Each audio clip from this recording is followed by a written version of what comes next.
Good morning and welcome to One Baha'i. That podcast where I just kind of talk about my approach to the Baha'i faith. As you know, it's nothing official, it's just me. So, you may have noticed last week I was looking at a small piece of the writings that I had read that morning. And some of you noticed that that was the first practice in the Ruhi curriculum, Ruhi Book 1. So, today I thought I would go on to the second practice in Ruhi Book 1, which is to study a prayer. So, I'm going to read a prayer that I'm sure many of us know, and I'll look at it. We'll see what we find within it. Ready? O my God, unite the hearts of thy servants and reveal to them thy great purpose. May they follow thy commandments and abide in thy law. Help them, O God, in their endeavor, and grant them strength to serve thee. O God, leave them not to themselves, but guide their steps by the light of thy knowledge, and cheer their hearts by thy love. Verily, thou art their helper and their Lord. So, that's a prayer I'm sure we all know and love. As you know, I'm a firm believer that there is nothing within the writings that is accidental, and that when Baha'u'llah calls upon an attribute of God, he's also calling upon that attribute within us. He is helping us see those attributes of God that we need to develop to better fulfill the object of the prayer. That's my own thinking on it. So, why does this prayer begin, O my God, O my God? If God is one, why are there two Oh my Gods? Well, as you know, I'm just kind of guessing. One thing about Arabic and Persian that I've noticed, and I may be wrong on this, but it seems to me that when you want to stress a point, the only way to do it is to repeat it. In English, we can underline a text. But if you underline Arabic, the underlining becomes an accent and it becomes a new letter, sheen instead of seen or something. And the sofa just doesn't quite sound as good as oh my God, oh my God. But the other, oh, sorry, I've got allergies today, so my eyes are kind of bothering me. So the other way that we could accent something in English is to italicize it. But Arabic and Persian, it seems like the whole language is italicized. So quite often in the writings, you will see a phrase or something repeated twice. Rarely 3 times, and only once have I seen it 5 times. So when he begins, oh my God, I believe he's really emphasizing a point. Now, this is a prayer for unity.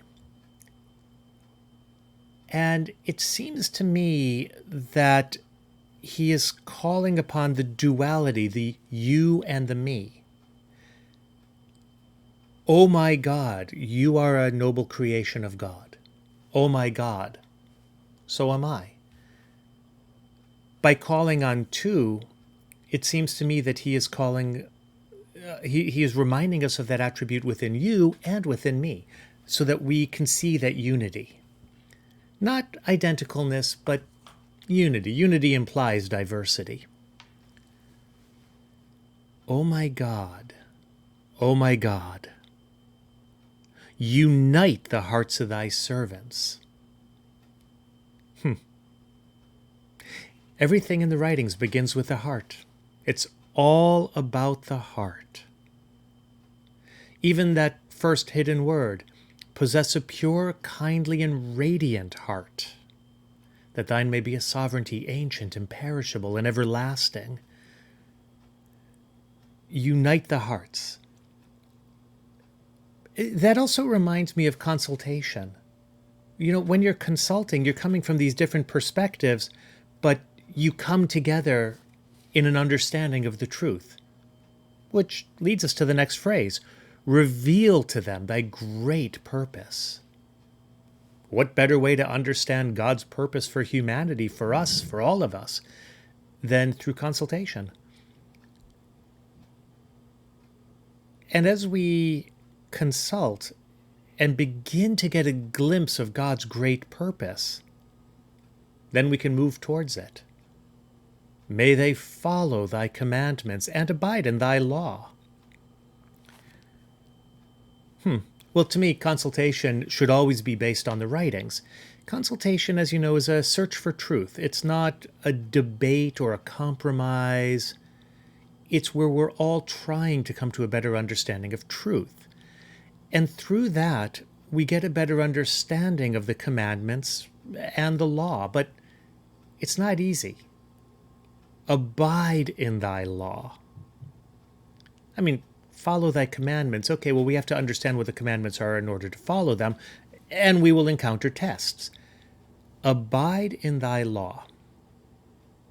You know, I'm reminded of a time when a friend and I went to a interfaith devotional gathering, and before the gathering began, there was a church youth group meeting in the same space.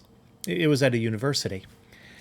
And we got there early, and the pastor invited my friend and I to sit down and join them in their study. And I said, I'd love to, of course I would. And he went on about this one verse in the Bible where it says to abide in the love of God. And he went on talking about how we need to remain with God, we need to live with God, we need to be with God in all aspects of our life. He went on like this for 20 minutes. And at the end he says, does anybody have any questions? Well, I did, so I raised my hand. And I guess I have something of a reputation because my friend, he kind of slunk down in his chair. And I was thinking, what? I'm just going to ask a question. Come on. And I asked the minister, I said, what you said was really beautiful. I really appreciated this, the importance of living with God and living within God. But what does the word abide mean? Because I wasn't actually sure. And the minister said, well, doesn't that mean a place where you live? I said, well, no, that's abode. So what does abide mean? So one of the students looked it up while I asked the question, and she said, oh, it means to remain with in times of great tests and difficulties. And it really gave a very new perspective on that quote from the Bible. So when I read this, abide in thy law, there's the implication that it's not easy, that we will face tests, that it will be difficult, but we have to remain firm at that time.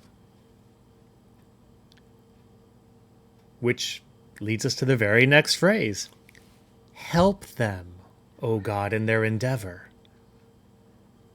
So when we are abiding in God's law, we need help. Right, George? Hi, George. He always loves to come around as soon as I start doing this. Here, let me get a chair for him to sit on.